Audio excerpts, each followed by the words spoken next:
Okay, let's get started. My name's Jim McCloskey, and today is the first day of math session 1.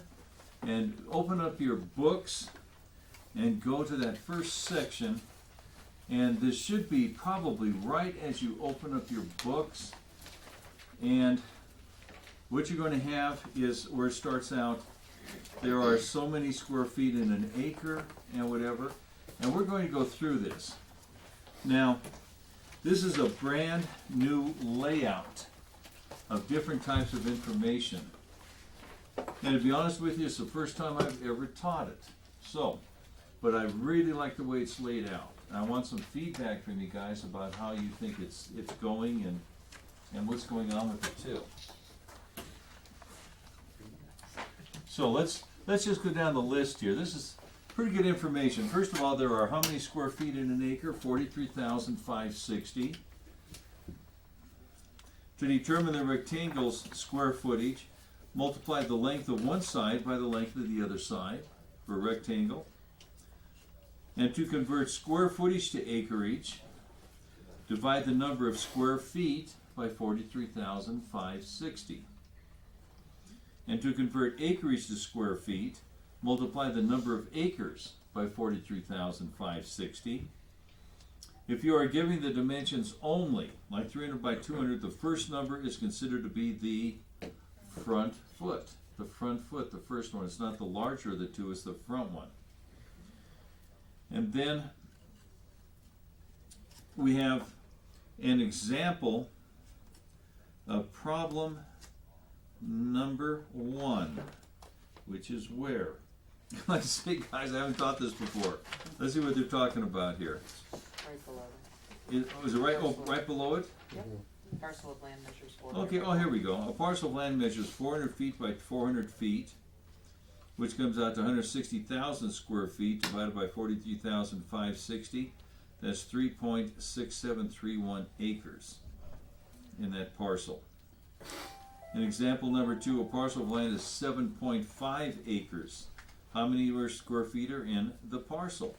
43,560 times 7.5. So 326,700 square feet. Remember, math is nothing more than just an interaction of two numbers. Two numbers. When Sir Isaac Newton created calculus, it was just the distance from the Earth to the planets, the Earth to the stars. That's just two numbers. And how they play with each other, how they interact with each other. Don't try to overthink math. Don't let math beat you up. Some of you have not seen a math equation for 20, 25, 30 years or more. I think you're going to find out that you're going to enjoy math so much more now than when you were a kid and you had to do it. So let's keep going here. The next one. To calculate a sales commission, multiply the selling price by the commission rate. To calculate the commission split between the broker and sales associate, multiply the total sales commission by the appropriate percentage that either the broker or sales associate is entitled to receive. Remember, in any deal you do, there's always going to be several people involved. When you get your own company and it's only you, then that's fine. Until then, you're going to have your cuts that you're going to have on the deals that you do with your own brokerages that you're working for. And then to calculate the appropriate selling price so that the seller will receive a certain amount of money after paying closing costs and the sales commission, remember the following formula. And again, we have the sales price equals the seller's net plus the closing cost divided by 100%. And then minus the commission. Remember, we had a couple of those. We're going to have a couple of those as we're going through this today. And figuring out how we're going to do that. And calculate the commission example. 375,000 times 7.5% is $28,125. Again, just figuring out percentages based on our commissions. Do we always get paid with money? Not always. Not always. You can get paid with anything you want to get paid with. Especially once you have your own company and you can do whatever you want to do. I had a deal one time where I had the guy put new windows on my house. That was my commission. And can I do that? Of course I can. You know, once you get your own company, you can start doing things like that. Once you're underneath your employing broker, you're gonna have to make sure the broker gets their cut out of something like that. You get paid with jewelry. You get paid with vehicles, motorcycles, animals. If you're working a farm and ranch, you might get paid with a tractor. Who knows? And again, something of value. It doesn't have to be money. Let's look at this next one. Broker Gary sold a home for $375,000 with agreed upon commission of 7.5% of the sales price.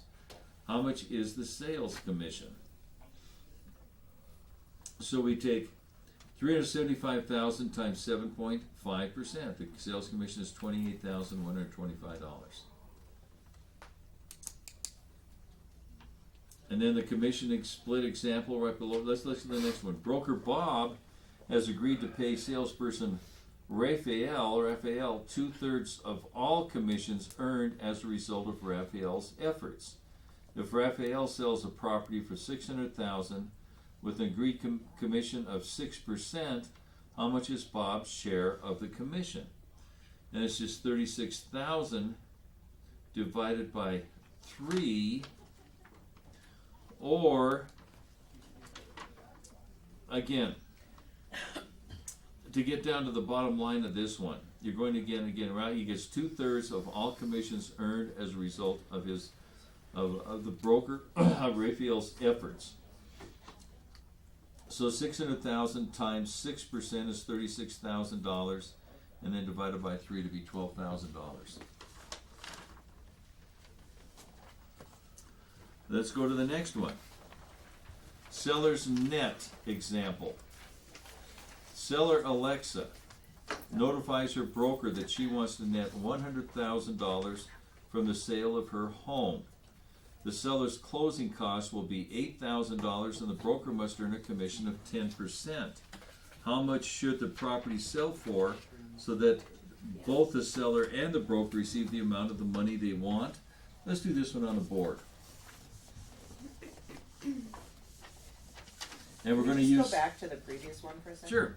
We'll go back to the previous one, you bet. Right, because once you get, if he's getting 2/3, Yes. you divide it by 3 and then multiply by 2. Yeah. It should be 24,000 Or as is well. that- Is that what you're okay. thinking? Yeah. Okay, yeah. It should be Oh, 24,000. Bob's share, no, Bob's share. is Bob's only share, how one. much is Bob's share? Bob's It's share. only Yeah. one. So Yeah. Bob's share. Yeah. Got it. Okay. Okay.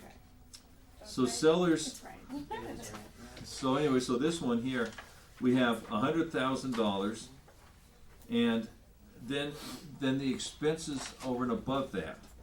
So he needs to net $100,000 plus another $8,000 for expenses and everything like that. So we've got $108,000. So the best way to do it is with the circle and with this good circle. Dang. Anyway. And what we can do, and of course the circle, guys, whenever we have something that has a rate or a percentage, we can use the circle. And the percentage always goes to the lower right. What happens first, or the whole amount, the 100% figure goes on the lower left, and then the portion of that, or what happens second, goes up on top. Top to bottom you divide, left to right you multiply. This times this equals this. This divided by this divided by this gives us this divided by this gives us this. So let's run through this.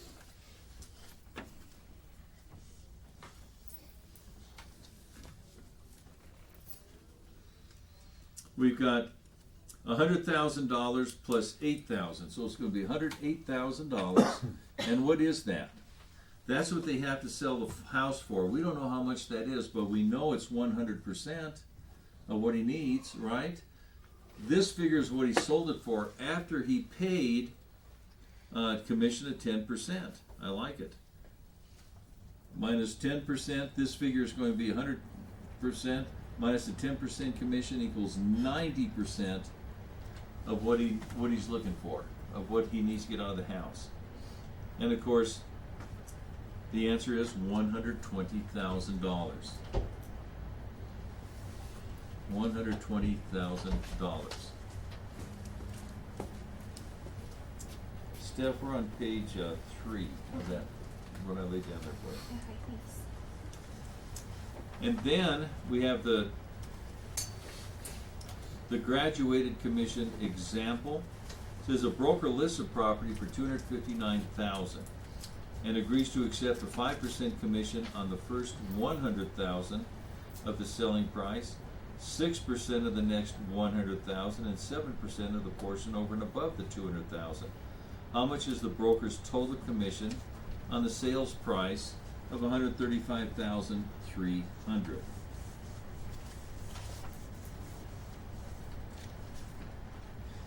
So we start off, he's going to make 5% of the first 100,000. So 100,000 times 5% is how much?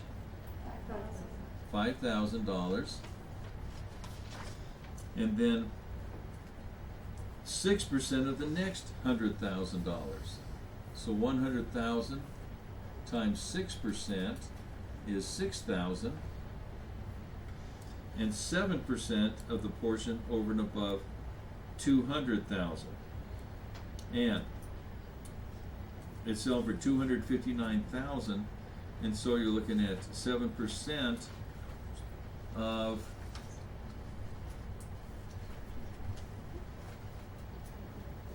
$59,000, right? Does that sound right? 7% of It sells for $335,300. Okay. So we have 135,300 times 7%, and that gives us 9,471, and we add all those together. 5,000 plus 6,000 plus 9,471, and the answer, of course, is $20,471.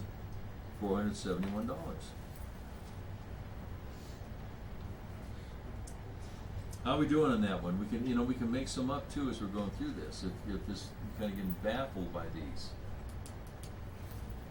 Let's look at the comparable sales approach. Remember CBS and CIA? Comparables better subtract, comparables inferior add.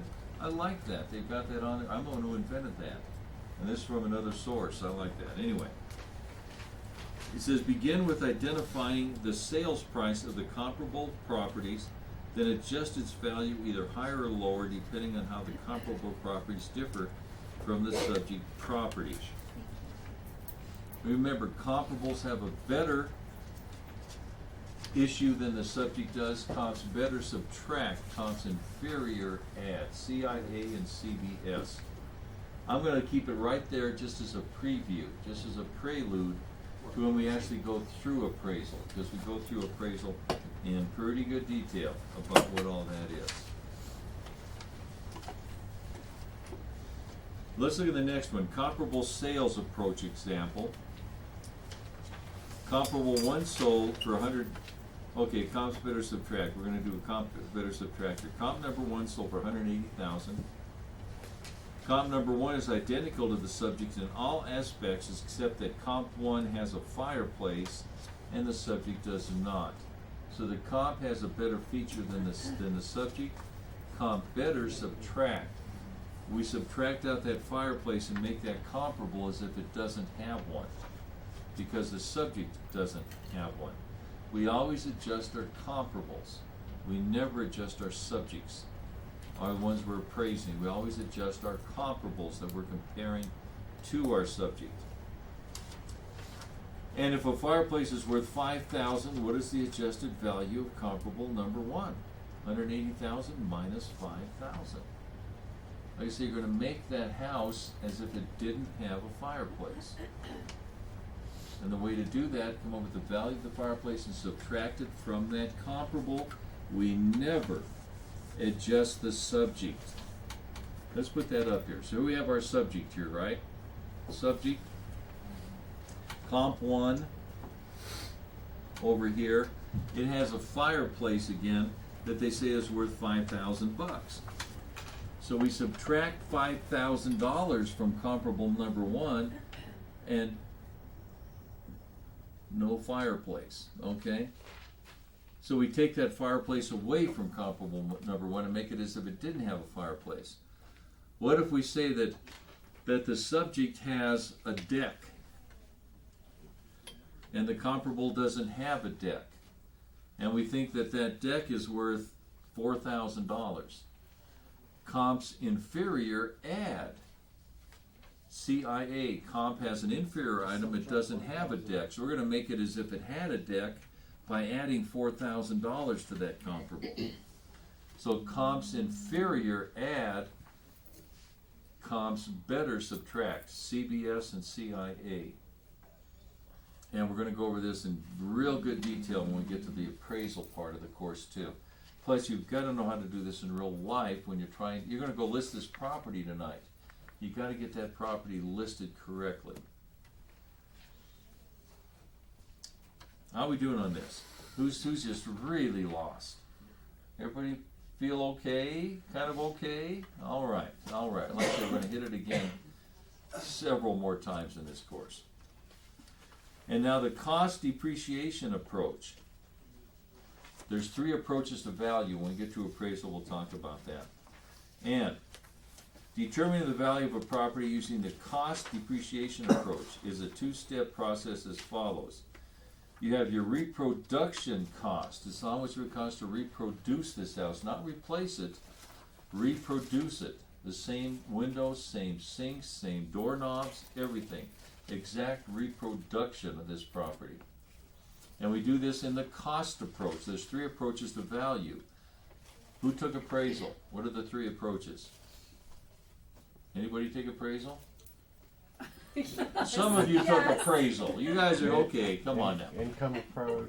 The income approach, the comparison approach, and cost approach. And the cost approach is used as a support mechanism for the comparison approach. It seldom stands on its own merit. And the main purpose of the cost approach is to figure the depreciation of the property. And the depreciation is, every time we use the cost approach, we have to do 2 appraisals, because we have to figure out what the property's worth and then what the land is worth. Because we have to pull out the land and depreciate the improvements, because land's indestructible. It doesn't depreciate. So we depreciate the improvements. What's the definition of an improvement? Anything man-made. Anything man-made. And so we depreciate it. We take the improvements, pull out the land, depreciate the improvements, and throw the land back in. Is how we do it on the cost approach. And so, that's what they're talking about here. We have the reproduction cost plus the economic life, and the cost approach is based on the depreciation on a property is based on the effective age, not the actual age.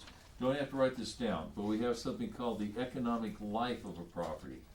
How long will a property exist for the original purpose for which it was built? That's its economic life. How long will the single-family home stay a single-family home until its use is changed or it's torn down? How long will the single-family home stay as a single-family home until it's changed to a commercial property? And once it's changed to a commercial property, that's the end of its economic life as a single-family home. It now begins a new economic life as a commercial structure. And that is based on effective age, not actual age. And effective age and actual age may be the same. Usually it isn't, though. Is that a hearse outside? Some waiting for one of us? It's a limo. It's a limo? Okay. Okay. So anyway, so this cost approach, this is kind of a nice little preview from what's going to happen when we get to appraisal. So let's go ahead and break for lunch. Jim, what is the I'll see about economic an hour. life of a house? Okay, now, we were talking about how we, some appraisal equations here. Appraisal is arguably the toughest part of the course, but this is a nice little introduction here we just went over a little bit. Now, the next one here talks about cost depreciation approach. Determine the value of a property using the cost depreciation approach, which is a two-step math process, is as follows. Again, you have the reproduction cost, then the economic life and effective age. Remember, the economic life is the amount of time a structure will exist for the original purpose for which it was built. And then whatever happens at that point, either it changes to a different type of structure or it's torn down, one of the two. But again, we only if I were to say something like, man, those houses up over there are really going crazy, really going up. Well, they're not going up. Those houses are going down. They're depreciating. What's happening is that the perception of that area is going up. Because that land's always going to be the same. And then the housing themselves is something that has to be taken into consideration. So again, and there again, the market tells you where you're at with those. Okay.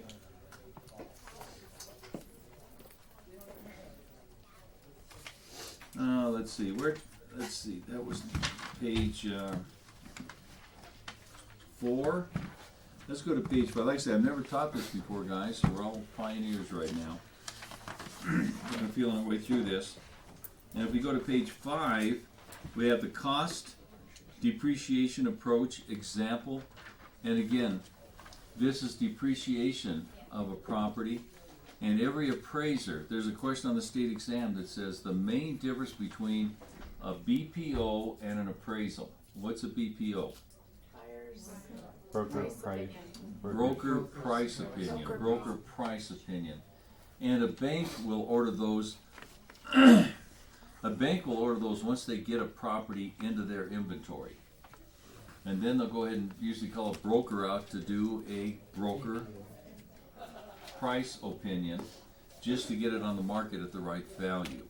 And the main difference between a BPO and an appraisal is that an appraiser always discusses highest and best use.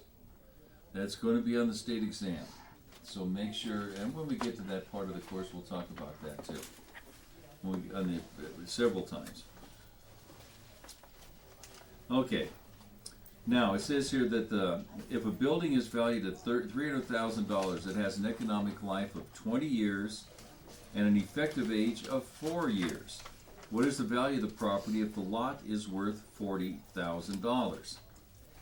So again, we have $300,000, and then we divide that by 20, and then times it by 4 gives us $60,000. Now, if the lot is worth $40,000? Remember, the lot never depreciates. So you have 300,000 minus the 60,000 for depreciation. Then you throw the lot back in. The value of that property would be $280,000. And if this is kind of blowing you out right now, when we get to the appraisal part, we'll be talking about this and going a much slower pace and kind of look at some more references before we zip through it like this. Okay. Then we have the income capitalization approach, the cap rate, which is what? ROI, return on investment. Oop, grab it, thank you. The return on investment, ROI. And the capitalization rate. If we're appraising 5 units or more residential, we use a capitalization rate. If we're doing a commercial property, we use a capitalization rate. And the whole circle works perfect for the cap rate. And first of all, of course, the rate goes down here, and then we have the value of the property over here, and then up here we have what's called NOI, net operating income. What's that property's actually producing after all expenses? What's a property worth? It's worth what it can produce. And that's exactly how you value any type of commercial property or 5 units or more. We're going to talk about this when we get into appraisal about, let's say this property here, we're not going to appraise it. We're just going to look at it to see if we want to buy it. and it's on the market, let's say that the net operating income last year was $40,000 after all expenses, everything. And that was its net operating income last year. It's on the market for $400,000. What is its return on investment? ROI. 40,000 divided by 400,000. What does that come out to? A 10% capitalization rate. Capitalization rate. Like I say, we're not appraising this property. We're looking at it to see if we want to buy it. And I tell the guy that I don't want to make 10% on my money.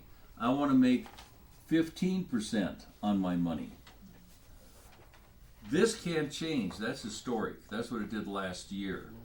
But what has to happen to this number for me to increase my return on investment by 5%?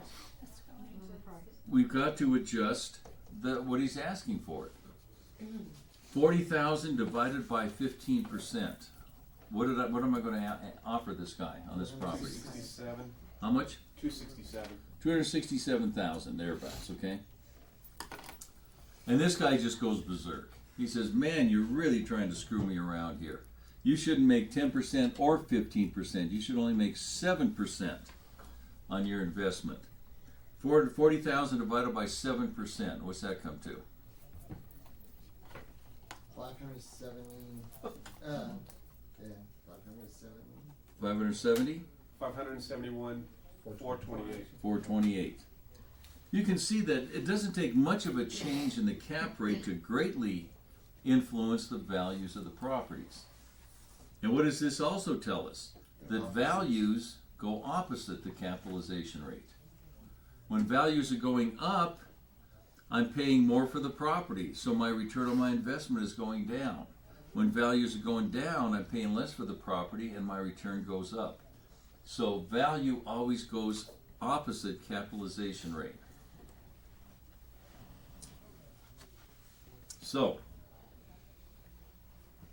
let's keep reading here. It says the income capitalization approach, net operating income, capitalization rate, and value, IRV, if you want to look at it that way, and divided by the return on the investment.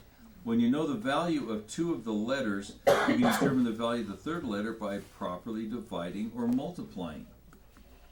That's rate times value. That's at R times V. The income capitalization example.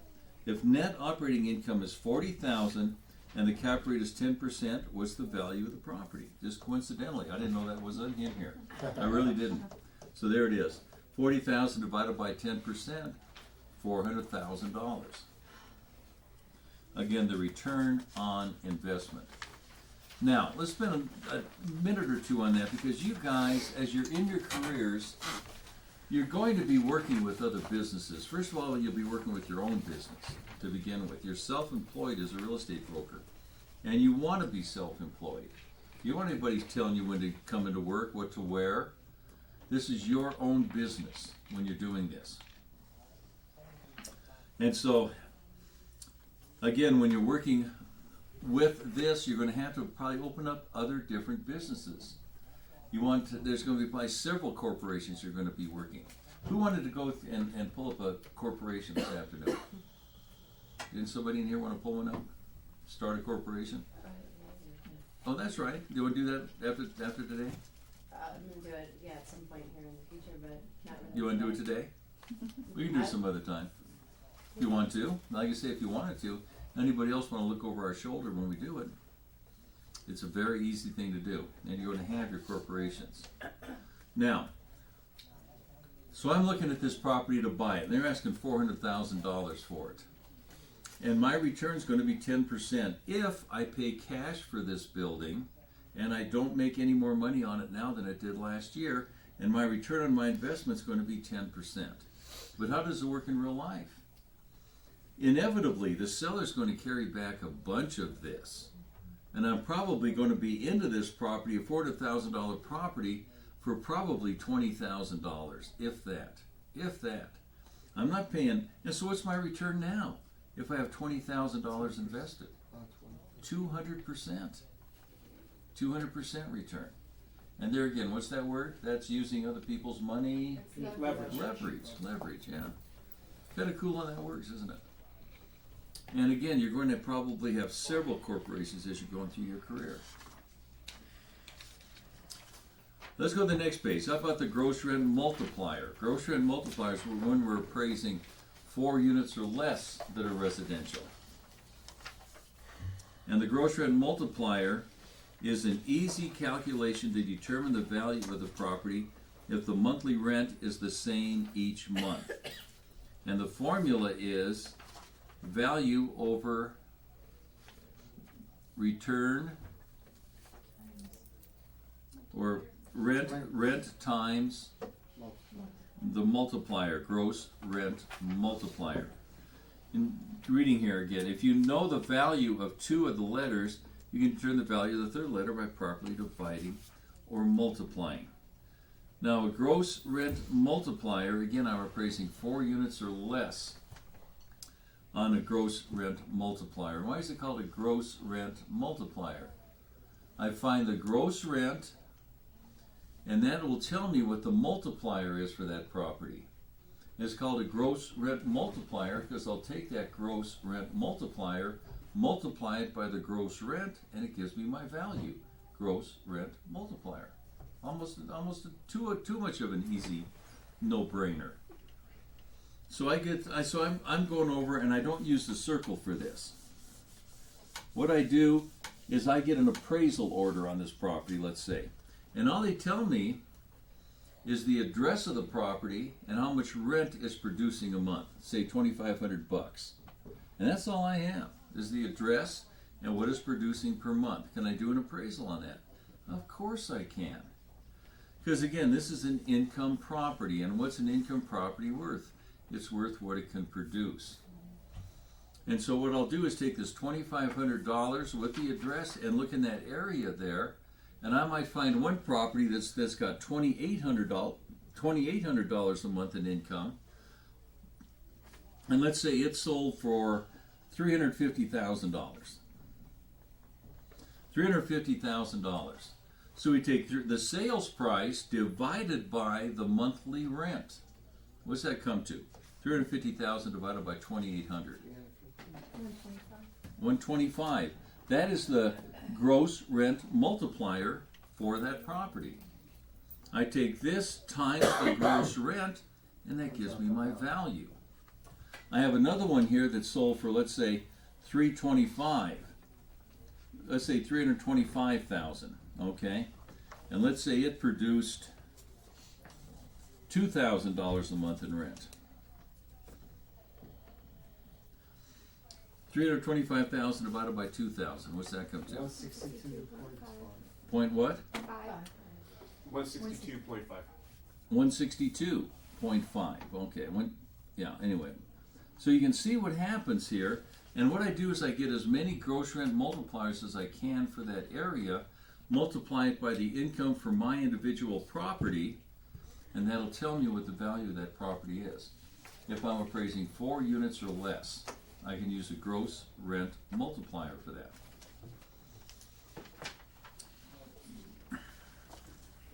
I'm also going to use the comparison approach for that also, where I compare other homes to my subject and make adjustments to what? I only make adjustments to the comparables. I never adjust my subject. So, let's keep going here. The gross rent multiplier, remember that V there, the R times M on the left-hand side there? Gross rent multiplier example, if the monthly rent is $900 and the gross rent multiplier is $94, what's the value of the property? 900 times 94. It's almost a no-brainer. It's just that, and that's exactly what appraisers do when they're multiplying 4 units or less. We always use gross rent multiplier. That's based on the monthly rent. We have a gross income multiplier, which is based on the yearly rent. And appraisers don't use that anymore. But on the state exam, they'll call it gross rent multiplier, call it a gross rent multiplier, and use a gross income multiplier, just like that one math question we get. So don't be surprised if that happens. Just kind of feel your way through it. So if you're looking at residential properties, because that's what you want to invest in, and you're looking at rents that you think you can get for a property, do you subtract off like management fees and HOA fees and things like that before you use that to find the value that you think you should pay? What happens is those are all expenses, okay? And when I'm using a capitalization rate, what we do is we take, who's that appraisal again? Anybody here not? Okay, I'm gonna pick on you guys, okay? Why'd I raise my hand? Yeah. Okay, so we're going to do this. We kind of did this. We were talking about. Oh, I got off subject just a little bit. What was the question again? Was the So if I was looking to buy a condo and for a rental property, and I'm looking at, okay, I think I can get $1,100 a month, or that's what Right. it's leased for. Do I subtract off like HOA fees, management fees, those kinds of things? what we have is this. We start off with the actual structure itself, okay, and what it's going for, and that's what it's what we have the gross income, the gross rental income of all those properties, whatever they are in there, the gross rent minus vacancy rate and collection costs. Where are we at right now as far as that goes? Remember Is that net? the Gross. Operating? effective gross income. Yes. That ring a bell? Effective gross income. One more time. I take the gross income plus ancillary income. That's for candy machines, pop machines, laundry, whatever. Minus vacancy rate and collection costs. I'm at effective gross income. From that I subtract all my expenses, which is everything that you were talking about there, Stacy. All those things. Whatever the expenses are. Then after I subtract out my expenses, that's my true net operating income, isn't it? Then I can do the appraisal. Remember, every appraisal is done as if it was a cash deal. You never ever consider financing. Because if you do, you might miss some seller concessions or anything that may have skewed the value a little bit. So every deal is a cash deal as far as an appraiser is concerned. It's called debt servicing. An appraiser does not consider debt servicing. Any questions on that? Okay, so now continuing here. Let's go with the gross rent multiplier again. The monthly rent is 900, the gross rent multiplier is 94. What's the value of the property? 900 times 94. Piece of cake. And then gross income multiplier approach. And again, this is per annual income, and appraisers just don't use this anymore. But again, you might have a question. The gross income multiplier is an easy calculation to determine the value of a property when using the property's income for the entire year. And the formula is value over rent, okay, and times the what? The what? The gross income. The multiplier, yes.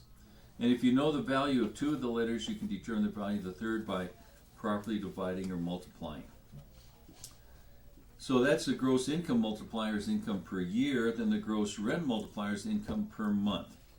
Now, you are going to qualify for a home. Are they going to figure your yearly income or your monthly income? Monthly, guys. You're going to qualify for a home with your monthly income because aren't you making a monthly payment on that house? So they're always going to figure that for your monthly income. When they tell you what interest rate it is, do they give the interest rate per month or per year? Per year. Yeah, so interest is always figured on a yearly rate. Your payments are always figured on a monthly rate, just to confuse us, okay? And again, so we have to know when we're working with monthly rates, daily rates, annual rates, and know when to have them fit into our lexicon, if you will, of how we're doing our business. And it is. That's why math, there's 5 questions on the entire state exam, but math is a huge part of our business. But we don't call it math. We call it qualifying. We call it FICOs. We call it all these different things. We call it what's that name of the application that you do when you fill out your app? 1003. At 1003, what's an appraisal called? 1004. All of these numbers and everything, and yet we're doing math. That's what we're doing is math. You don't have to be good at math to be very good at real estate. Because there's plenty of people out there to help you and plenty of apps you can download and everything else. But everything in our business, you're not in this business. It gets me sometimes. A student will come up to me and say, I just want to get in this business because I love people.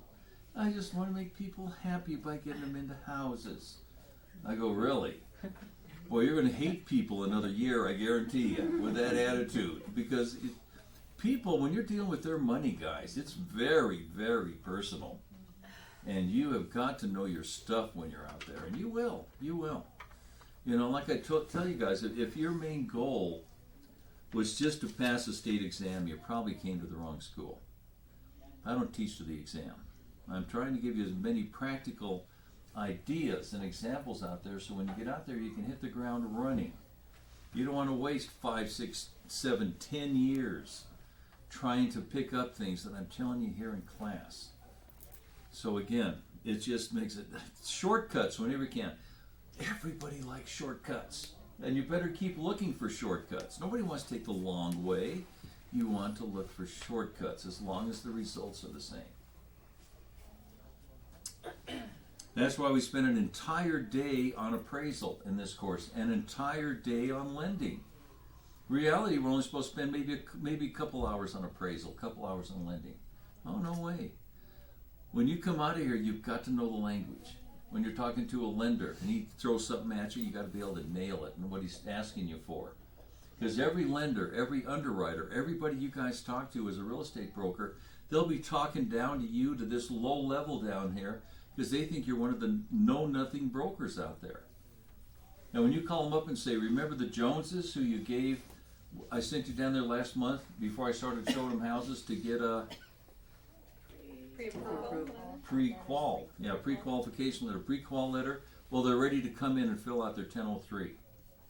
He's going to go, wow, a broker who knows what he's talking about? Who are you, really? You know, and that's really how it goes out there, guys. This is a really big business, but it's a very small business, too. And you're going to know who the clowns are out there, the great pretenders, and who the real players are out there, the ones who really know their stuff. And don't ever let them intimidate you, because you know what, these real players out there, the really heavy hitters out there,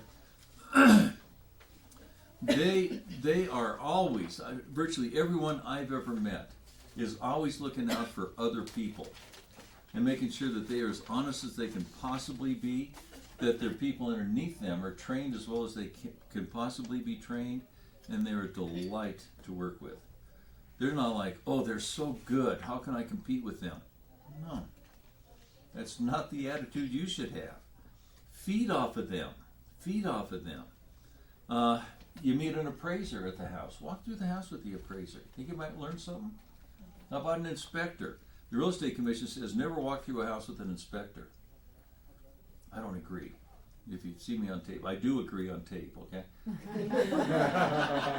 But no, Ken Ishmael, my buddy, who you guys will meet here in another week or so, he comes in during our current legal issues and talks about what he's doing.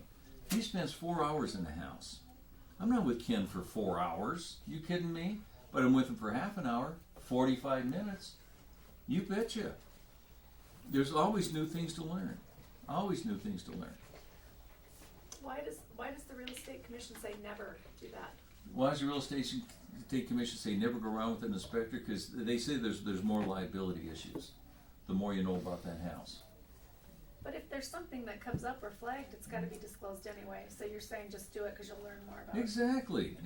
We've got to tell everything we know about that property, and we like that, Yeah. but we have to disclose everything we should have known. I hate that. But we have no choice. The more we know about houses, the more we know about other people's jobs, the better and easier our job becomes, because we're all in this together. Title companies. I love when title companies, before they got their hands slapped some, they used to take us to Bronco games, take us on trips, all kinds of stuff. Now they can do most of that stuff, but they have to be with you.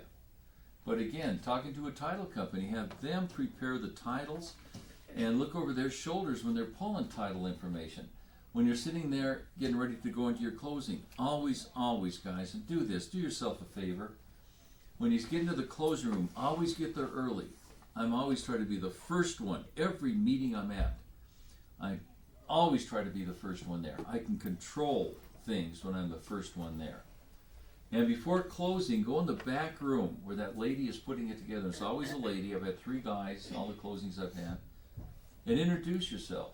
This is my second closing. And if I screw up, will you kind of help me? They're going to make you look so good in there. And that's all you want to say. 30 seconds, in and out, because they are busy. But even now, every closing, I go in the back room and introduce myself to that closing lady.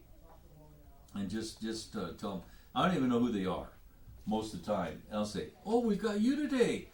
Fantastic. Boy, did we luck out. You know, and shake their hand and get out of there. But I tell you what, get them on your side. Because they can make you look real good. If you're new in the business and you make a mistake in there, they don't know you're new. Wow. You know, take a minute. Take a minute of your time. Go to the higher level, guys. Let's go to the gross income multiplier example. Down at the bottom here. The bottom of page 6 here, it says, if the value of a property is $720,000 and the annual rental income is $60,000, how much is the gross income multiplier? And again, we take $720,000 and we divide it by the $60,000, and the answer is 12. And that's the gross rent multiplier. We take the gross rent multiplier, multiply it by the gross rent, that gives us our value. What else would the gross rent multiplier be? Again, almost too simple. Let's look at discount points. Discount points. Page 7. This says, discount points are prepaid interest. Discount points are paid before the loan's even done. Or every point that a lender charges that their yield increases 1/8 of 1%. When a lender charges points, they are paid at closing by the borrower. Not only does it drop the interest rate 1/8 of a percent, but it increases the lender's yield by 1/8 of a percent also. Because they're not taking that money. Remember we talked about how much it costs to buy down that rate, whatever. They're taking that money and they're loaning it back out again. They're not sitting in the vault. And because that lenders love discount rates, they increase their yield the same amount as the discount. And up in the upper right hand side there, 1 point is calculated as 1% of the loan amount. 2 points, 2%, etc. Then we have the discount points example here. Shifty Savings and I like it. Shifty Savings and Loan is making a $90,000 loan with an annual interest rate of 7%. If the lender charges 4 discount points at closing to make the loan, what is the yield to the lender and how much will the points cost the borrower? Great question. Great question. Who wants to tackle it?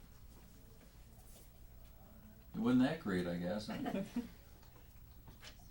A $90,000 loan, 7% interest with 4 discount points. How much is each point going to cost? 1% Of loan amount, $90,000, which is how much? $900. $900. Every point is going to cost $900, and he's charging 4 discount points. So 9 times 4, $3,600 is the discount, right? And it's also going to be the same as his return. So again, these four discount points will drop the interest rate how much? 4 times 1/8? 0.5%. 0.5%. It'll also increase the lender's yield by 0.5%. So we have 90,000. Look at the right there. 90,000 times 4%. $3,600 cost of the points. 4 points adds 4/8 or 0.5% to the lender's yield, and also drops the interest rate 0.5% also. Any questions on this? Would you be able to sit down right now after reading this and explain to somebody how discount points work? If you can't, make sure you read this over enough where you can. And you can sit there just like I'm doing it, guys. That's how well you need to know this stuff. It's just second nature to you. And it will be. It will be. Let's keep going. Amortization. Remember, we have a fully amortized loan and a partially amortized loan. Amortization is the systematic process of paying down a debt through payments of principal and interest. The principal portion of a payment is the part that amortizes the debt. So we have the I, the amount of interest paid, P, the principal balance, R is the rate of interest, and T is the length of time of the loan in terms of years. So we have 9 months, which is 3/4 of a year, 6 months, half a year, 3 months, 20.25% of the year. Now remember, a partially amortized loan, okay, tell me about a partially amortized loan, guys. Those of you who've taken lending, who got lending a couple weeks ago. I know you guys want to run out of here, because, but this is a great review, guys. Partially amortized loan. What type of loan is a partially amortized loan typically? Convention. No, FH. Not necessarily. There's some FHA adjustable rate mortgages also, but Oh, adjustable? it's adjustable rate mortgage. It's an adjustable rate mortgage. It's an ARM, adjustable rate mortgage, and it's usually interest only. What's some other words for an interest only loan? Do on loans. Interest only. Remember, straight loan, term loan, interest only loan. All mean the same thing. All mean the same thing. And they throw those terms around, if you will, like a term loan, to disguise that it's an interest only loan to a great extent. So knowing what these terms mean, you're able to decipher what you're getting into or what your people are getting into. And if it's a partially amortized loan, it will have a call on it. Was that Jen? Were you going to say something? That was just a big breath? Okay. A sigh. A sigh, okay. Yes. And again, guys, a partially amortized loan will have a call on it. It used to be called a balloon payment. We don't have a balloon payment anymore, typically. It'll be a 3-year call or a 5-year call, and once it's called, after 3 years or 5 years, and once the lender calls it in, it just rolls over to another adjustable rate. And these adjustable rates are based on, and where did they get the interest rate from? Prime. From what? The prime rate? No, not from the prime rate. They get it from an index of some kind. They can use the prime rate as an index, usually not though. Things like the COFI, C-O-F-I, Cost of Funds Index, that's the COFI index. Things like the LIBOR exchange out of London, one of the more popular ones. But these are the ones, and it's based on this index, and then the lender adds a margin to it. We've got, this loan is 3%. Let's say this index is 3%, and then the lender charges another 3% on top of it for his profit. So it's a 6% loan. But that index goes up and down like this, and so does our interest rates. They go up and down like this now too. And now that all these indexes, a lot of people got these adjustable rate mortgages when the index was 3 and 4%. Now it's down to nothing, and their 6% loan is 3% now. And they're complacent and careless because they think, oh, this is great, this is lower than it's ever been. Hello, that call is coming. That call is coming. So, amortization is the systematic process of paying down a debt through payments of principal and interest. The principal portion of the payment is the part that amortizes the debt. I like this. This is really simple language that explains it very, very well. Okay, let's go to the next page. Talking about amortization still. Good. To amortize the loan, the steps are, number 1, the loan amount times the annual interest rate equals the annual interest divided by 12 equals the monthly interest. When you buy a house, when your client buys a house and they get a loan, your lender's going to open several escrow accounts for your people. They'll open, what kind of escrow accounts are they going to open? Some of you experienced people who bought houses. It's for the taxes and, One for the taxes for sure, right? Taxes and Has to be Insurance. insurance, because we make our payments, what are those letters? Any payment, principal, interest, taxes, insurance? PITI, principal, interest, taxes, and insurance. So they're going to open up a separate escrow account for our taxes, a separate escrow account for our interest. They'll open a separate escrow account for our homeowners association, if we have one. They might order one for our private mortgage insurance. If I have private mortgage insurance, what kind of loan do I have? Convention. No. PMIs. Sam, you answered it right 10 minutes ago. I'll let you answer it again. If I have PMI, I have a conventional loan. Conventional loan. If I have PMI. And why do I have PMI? Private mortgage insurance. Cause you own if you default the loan. 20%. Because I put down less than 20%. Oh, yeah. And it's because of that I have PMI, private mortgage insurance. And who does that PMI protect? The lender. The lender, not us. It's our cost. It protects the lender. If we have an FHA loan, we're not going to have PMI. We're going to have MIP, a mortgage insurance premium. Okay? And so, again, so we might have PITI, HOA, PMI. PITI, HOA, MIP that we're paying in these escrow accounts every month. And what happens is these lenders have all this money in these escrow accounts, guys, and Colorado is one of the states that does not require escrow accounts to be interest bearing.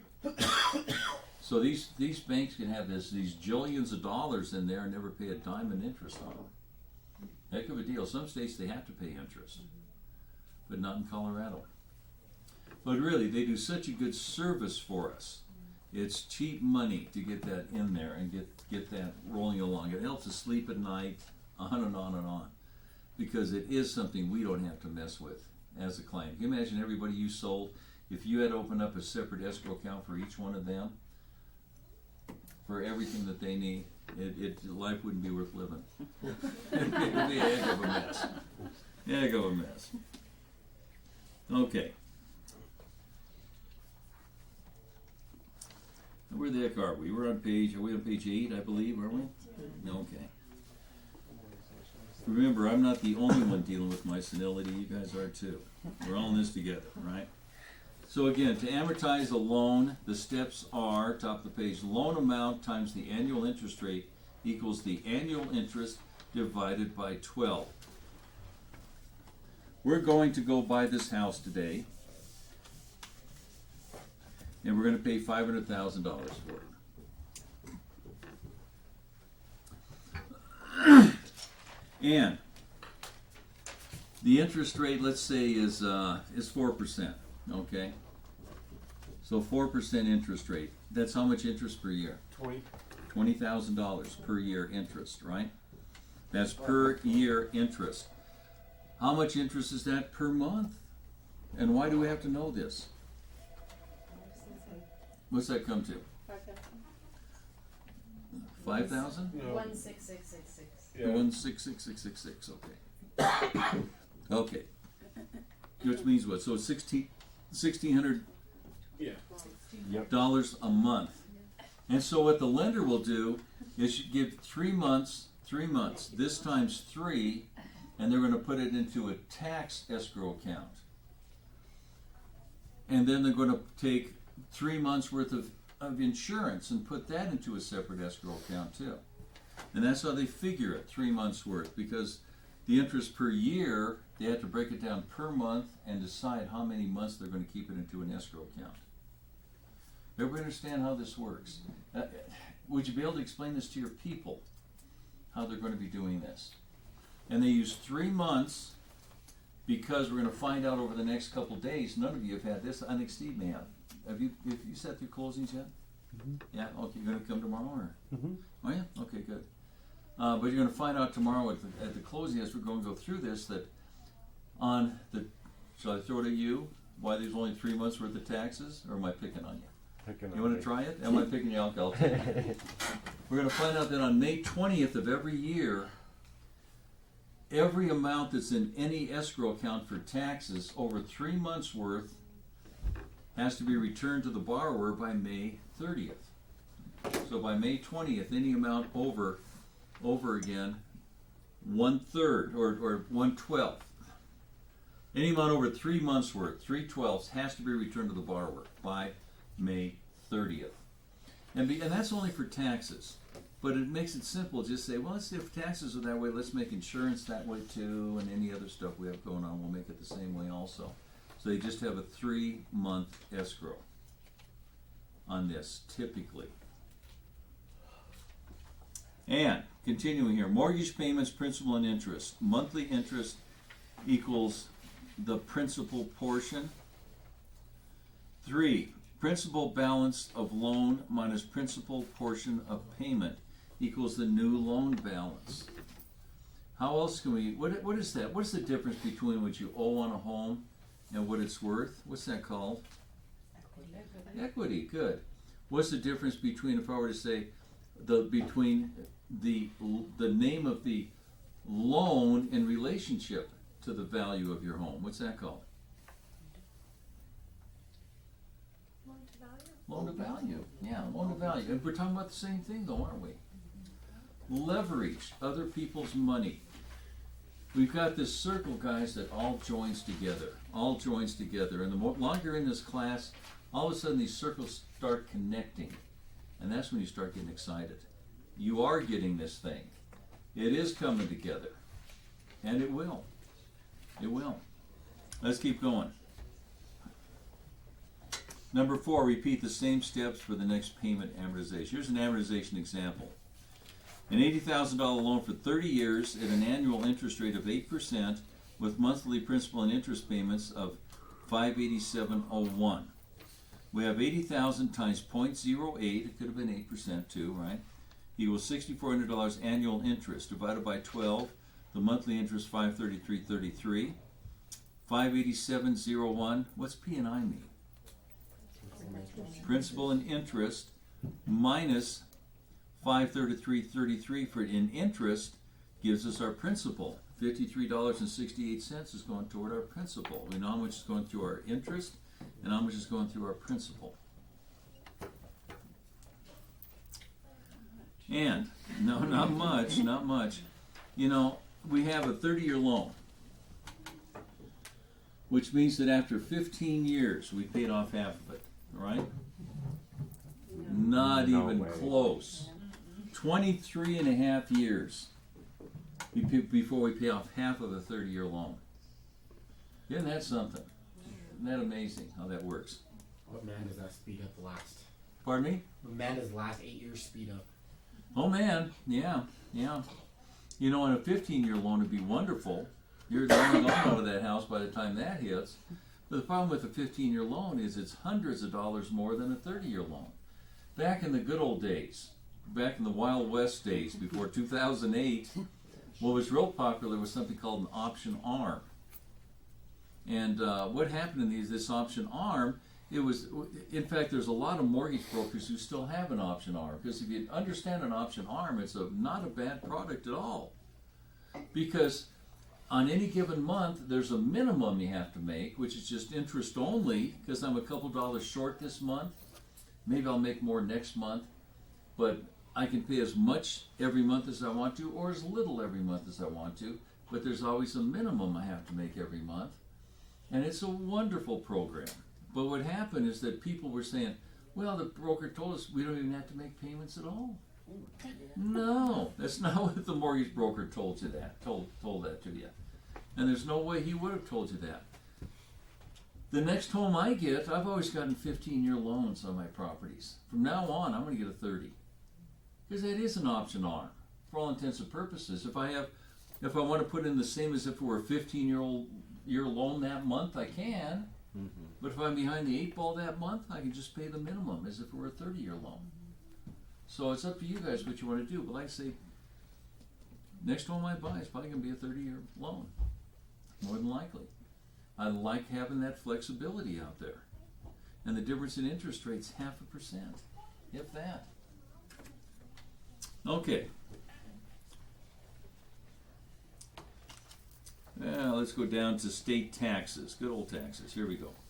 When a property sells, a documentary stamp tax on the deed is paid to the Department of Revenue, regardless of the transaction, if the transaction is cash or financed. If the buyer finances the property, a new mortgage and note is created on behalf of the lender. The buyer is required to pay an intangible tax on the new mortgage and a documentary tax stamp on the new promissory note. Let's look over here on the side here. The doc stamp. Where's this coming in at? I guess the second paragraph on the right over there. The doc stamp on the deed is 70 cents per $100. Documentary. This is the documentary fee. Those of you you haven't taken closings, a couple of you have. Documentary fee in Colorado is what? 1/10,000th of the sales price. 1 penny for every $100 of sales price. It's called the documentary fee, and it's for proper tax assessment. It's 1 penny for every $100 of sales price. So it's hardly a revenue producer. It's for proper tax assessment. And down last paragraph there it says the documentary stamp on the note is 35 cents per $100 on the new debt, and the intangible tax is 2 mils. There's that mil on the new debt. How much is a mil? 1/10 of 1%. 1/10 of 1%. Good. Okay. Top of the next page. Left-hand side. In the event a buyer assumes an existing debt, a new promissory note will be executed and the doc stamp will be paid. 35 cents for every $100. Like in Colorado, it's a penny for every $100.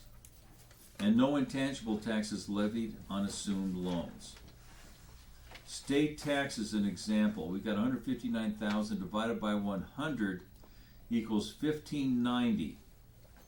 And that's units of 100 times 0.07, because they're using this as the 0.07 as far as the doc rate goes. Equals $1,113 is the doc on the deed. Tomorrow when we start closings, this will all come to light a lot better. It says Sally sells her home to Dan for $159,000. Dan secures a new first mortgage from Shifty Savings and Loan in the amount of $130,000. The taxes due on this transaction are, let's look at it on the right here again. We have 159,000 divided by 100 equals a 1590 unit. So for every $100 times 70 cents, that's how they came up with that documentary fee for this particular property. We'll be looking at that quite differently over the next couple days here in Colorado, because Colorado handles it differently than any other state. Let's jump down to prorating property taxes. Prorating property taxes. In Colorado, are taxes paid in arrears or advance? Arrears. In arrears. They're paid after the fact. What day are they due? January 1st. They're due January 1st. How are they payable? Last day of February. You can pay half on the last day of February, the other half on July 15th. June 15th, or the whole amount on April 30th. Okay, good. And again, this is Colorado. Every state's different.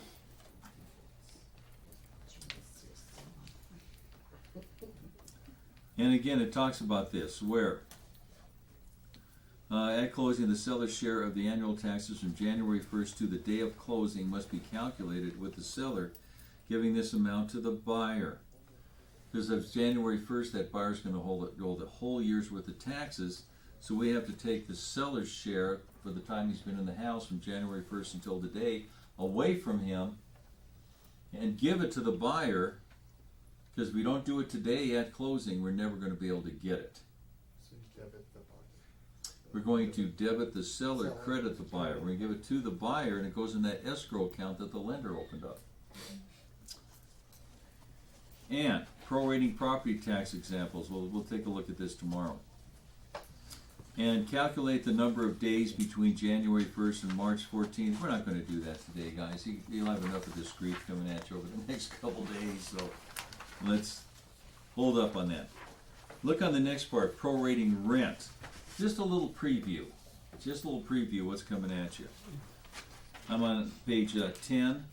At closing, the buyer's share of the monthly rent from the day of closing until the last day of the month must be calculated, with the seller giving this amount to the buyer. Look on the right-hand side there. The number of days from closing until the end of the month and the cost of the rent per day must be determined. And you guys will be experts at that in another couple of days here. Prorating examples, rent examples. Prorating the rent between the buyer and seller if the day of closing is March 24th. The monthly rent's $1,000. The day of closing belongs to the seller. The seller gets the rent for March 24th. You will read that 2 days from now and you will know exactly what that means. You know exactly what it means. Where today you're looking at it going, I have no clue, but you will. You'll be an expert at prorations before you're done. Step 2, calculate the daily rate by dividing the monthly rent by the number of days in the subject month. Before tax versus after tax, bottom of the page here. Let's take a look at this. When asked to analyze an investor's choice, select the investment that provides the greatest return after taxes. If the selection provides the before tax return, we must convert the before tax return percentage to an after tax return percentage. Look at that paragraph to the right of it here. It says, when comparing the returns on investments, it is only helpful to compare after tax rate of return. On an exam, convert all before returns to after tax returns. You could be the richest person on earth, but if you buy a home in Colorado, you will have an unrecorded tax lien on your property. Because you couldn't pay it till next January 1st if you wanted to. So every home that closes in Colorado, every home, has an unrecorded tax lien on it because taxes are paid in arrears. You couldn't pay it today if you wanted to. That make sense? Okay. Look at that last paragraph on that page on the left-hand side. So when asked to analyze an investor's choice, select the investment that provides the greatest return after taxes. If the selection provides the before tax return, we must convert the before tax return percentage to an after tax return percentage.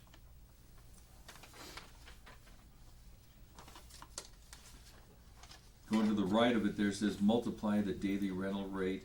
When comparing the returns on investment, it is only helpful to compare after tax rate of return. On an exam, convert all before tax returns to after tax returns.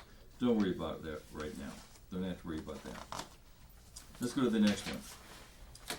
For example, if a person is in a 30% tax bracket, that means they get to keep 70% of their money after taxes. To calculate a 22% return before taxes and convert it to after tax rate of return, multiply by the percentage that a taxpayer gets to keep. Look at the paragraph to the right there. That will convert a before tax return to an after tax return. On the test, choose the answer that gives the greatest after tax rate of return. And before tax versus after tax example. And step 1, convert the before tax return to after tax returns. And this again, this is something, let's just read it. If a person is in a 32% tax bracket, which of the following represents the most desirable investment? A, we have 0.22 times 68% equals 14.96% after taxes. That's the return. When underneath it, 20% of 68 is 13.6% after taxes. So again, 22% before taxes on the left-hand side there, 20% before taxes, 18% after taxes, or 16% after taxes. And then we have step 2, compare all the after-tax returns and select the highest ones. And again, we don't know that's the problem here in our country. One of the big problems is we don't know how much tax we're paying. Mainly because you get your check every other week or once a month or every week. And what happens in that weekly pay is that all the taxes are taken out and you know what your net is. And you don't realize what we're actually paying in taxes. You guys are going to be self-employed, which means you're probably going to be in probably at least a 25% federal bracket. You're going to have 4.5% in state taxes. You're going to have 15+% in Social Security and 3.5% in Medicare. What does that come out to? A lot. It sure does come out to a lot. Think about this. This is before you have bought anything or put a dollar in your pocket. What's that come out to? That's 40, running about 48%. They're about 48% tax bracket before you even put a dollar in your pocket. You know, we talk about corporations, how corporations do not pay taxes. They pass along those taxes to their clients. They have to their customers. They have to. You have to pass along your expenses or you can't stay in business. And yet all these politicians, we're going to go after these greedy corporations. Well, those are taxes on us. It's not taxes on that corporation. Okay. Let's keep going. Let's look at top of page 11 there on top there. For example, if a person is in a 30% tax bracket, that means they get to keep 70% of their money after taxes. They calculate a 20% return before taxes and convert it to after-tax rate of return, multiply by the percentage that a taxpayer gets to keep. And as you're getting self-employed, guys, you're going to be calling in what you're going to be making every 3 months and paying it before you make it. And that's okay. You want to be self-employed. You don't want to be employed by anybody if you can possibly help it. And you can play with these down here a little bit if you want to. Let's look at the office building square footage down here. Sometimes the student is asked to calculate how many offices will fit in a multi-floor office location. First, figure out how much square footage is available for one floor. Second, calculate how many offices can be fitted on one floor. And third, multiply the number of offices on one floor by the number of floors. Pretty common stuff. Next page. The square footage is the office building example. Let's read this. Donald wants to rent out 3 floors of a bank building that measures 55,000 square feet each. On one floor, 30% of the square footage must be set aside for hallways, elevators, stairs, and other common areas. Donald decides that each office needs to be at least 1,400 square feet. How many offices can Donald fit if he rents out all 3 floors? I like that.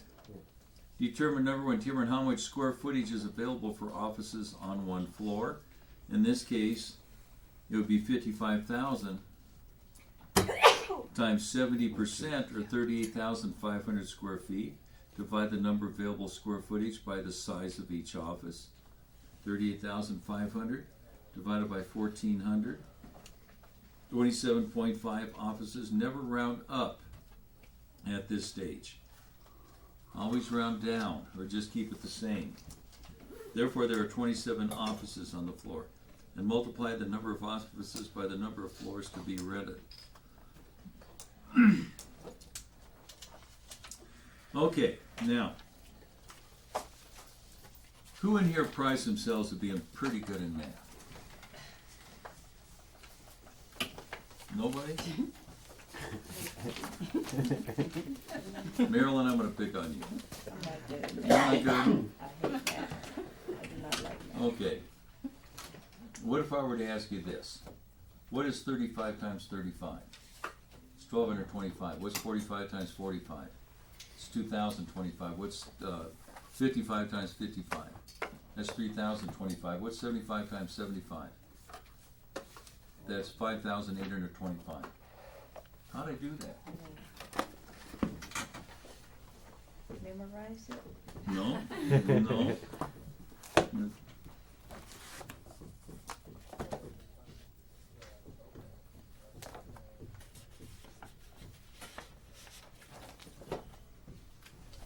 Now, it only works on these numbers when they're the same, 35 times 35, 45 times 45.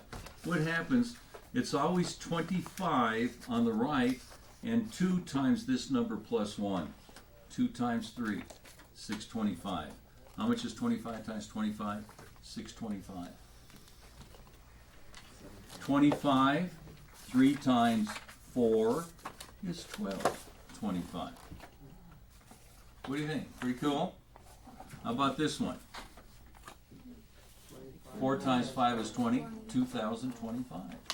This one here, 25, and 5 times 6 is 30. Where'd you get the 3 and the 4? I just added 1 to these numbers here. I just added 1 to each number. 3 times 4, 4 times 5. Oh. Okay, and that'll do it. Also, let me show you something else that when you come home tonight, I'm just trying to make math fun and easy so you don't have to sleep here tonight, guys. So I'm doing my darndest here. When you go home tonight and show this to your kids, they might think you have a brain in your head, maybe for the first time in years. You never know.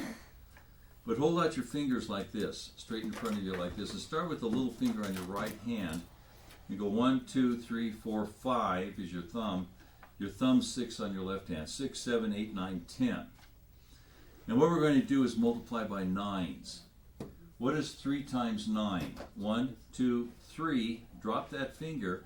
On this side it's 10s. On this side it's 1.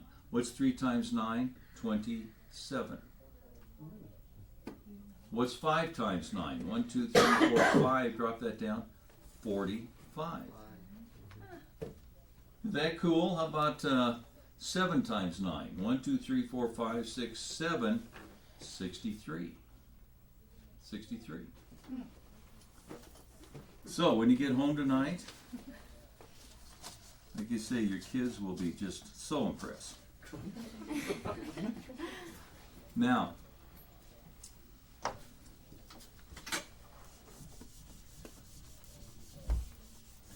back in the early 1800s, in Europe,